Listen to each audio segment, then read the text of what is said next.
ఒక విజయం కొన్నిసార్లు ఒక పెద్ద సంక్షోభానికి దారితీస్తుందా? వినడానికి వింతగా ఉన్నా బెంగళూరు క్రికెట్ చరిత్రలో సరిగ్గా ఇదే జరిగింది. ఒక టీం కల నెరవేరిన క్షణం, ఒక నగరం మొత్తం పండగ చేసుకుంటున్న సమయం ఒక్కసారిగా పెను విషాదంగా ఎలా మారింది? ఆ తర్వాత ఆ నగరమెలా నిలబడింది? ఈ కథలో తెలుసుకుందాం.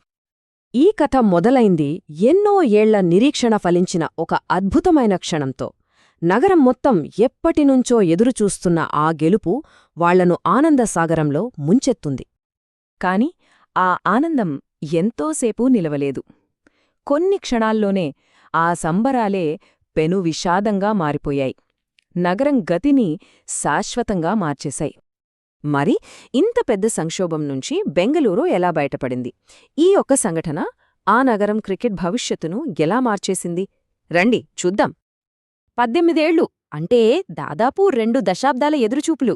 ఫైనల్గా 2025లో రాయల్ ఛాలెంజర్స్ బెంగళూరు కప్పు గెలిచింది. ఇక నగరం మొత్తం సంబరాల్లో మునిగిపోయింది. కాని ఆ విజయోత్సవ ర్యాలీనే ఒక పీడకలగా మారింది. జూన్ 4వ తేదీన చిన్నస్వామి స్టేడియం బయట జరిగిన తొక్కిసలాటలో ఏకంగా 11 మంది ఫ్యాన్స్ ప్రాణాలు కోల్పోయారు. ఆనందం ఒక్కసారిగా ఆర్తనాదంగా మారిపోయింది. ఈ సంఘటన తర్వాత వెంటనే ఒక విచారణ మొదలైంది. ఇక ఆ ఐకానిక్ స్టేడియం భవిష్యత్తు ఏమవుతుందో అని అందరిలోనూ ఒక్కటే టెన్షన్. ప్రభుత్వం వెంటనే జస్టిస్ డి కున్హా కమిషన్ పేరుతో ఒక హై లెవెల్ ఎంక్వైరీ వేసింది. వాళ్లు బయటపెట్టిన నిజాలు అందర్నీ షాక్ చేశాయి. ఆ కమిషన్ ఇచ్చిన తీర్పు ఒక్కటే: చిన్నస్వామి స్టేడియం ప్రాథమికంగా అసురక్షితం, అంటే ఫండమెంటలీ అన్సేఫ్ అని తేల్చేసింది. ఈ ఒక్క మాట బెంగళూరు క్రికెట్ భవిష్యత్తునే ప్రశ్నార్థకం చేసింది. దాని ఎఫెక్ట్ వెంటనే కనిపించడం మొదలైంది. చూడండి, పరిణామాలు ఎంత తీవ్రంగా ఉన్నాయో. Women's world cup hosting rights పోయాయి. Men's T20 world cup venues list నుంచి తీసేశారు. అసలు ఎలాంటి పెద్ద మ్యాచ్లు అక్కడ జరగకుండా నిరవధికంగా ఆపేశారు.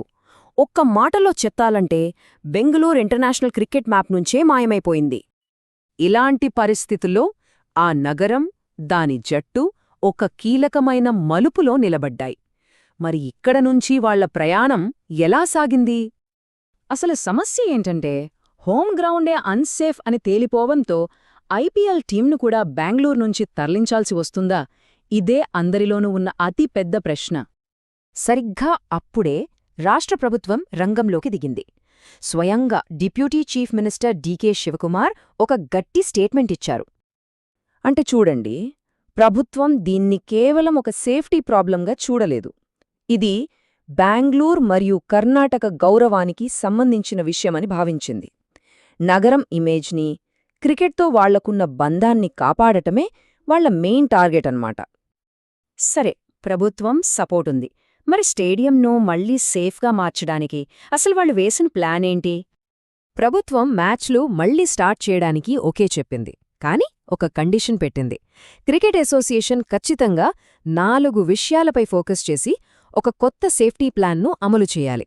అవేంటంటే: 1 కొత్త క్రౌడ్ కంట్రోల్ రూల్స్, 2 చాలా స్ట్రిక్టుగా ఉండే safety regulations, 3 modern infrastructure upgrades, 4 తరచుగా ఎమర్జెన్సీ డ్రిల్స్ నిర్వహించడం. ఈ ప్లాన్లో ఉన్న బెస్ట్ పార్ట్ ఏంటంటే, కమిషన్ ఏ తప్పులు ఎత్తి చూపిందో వాటన్నిటికీ ఒక క్లియర్ సొల్యూషన్ ఇచ్చారు. ఫర్ ఎగ్జాంపుల్, క్రౌడ్ మేనేజ్మెంట్ సరిగా లేదంటే దానికి కొత్త ఎంట్రీ ఎగ్జిట్ రూట్స్ పెట్టారు. పాతబడిపోయిన ఇన్ఫ్రాస్ట్రక్చర్ అన్నారు కదా, దానికి డిజిటల్ టికెటింగ్, కొత్త సీటింగ్ లాంటివి తీసుకొచ్చారు. అయితే కథ ఇక్కడితో అయిపోలేదు. ఉన్న స్టేడియంను బాగుచేయడం ఒక ఎత్తైతే, వాళ్లు భవిష్యత్తు కోసం ఒక చాలా పెద్ద ప్లాన్ వేశారు. ఏకంగా బెంగళూరు శివార్లలో ఒక భారీ కొత్త క్రికెట్ స్టేడియం కట్టబోతున్నట్లు ప్రకటించారు. ఇది లాంగ్ టర్మ్ సొల్యూషన్ అన్నమాట. దీంతో బెంగళూరులో ఒక డ్యూయల్ స్టేడియం మోడల్ వస్తోంది. అంటే ఈ 2 స్టేడియంస్ వేర్వేరుగా ఉన్నా నగరం క్రికెట్ అవసరాలను కలిసి తీరుస్తాయి. ఈ 2 స్టేడియంల ప్లాన్ వల్ల లాభాలు చాలా ఉన్నాయి. నగరానికి ఎక్కువ క్రికెట్ మ్యాచ్లొస్తాయి.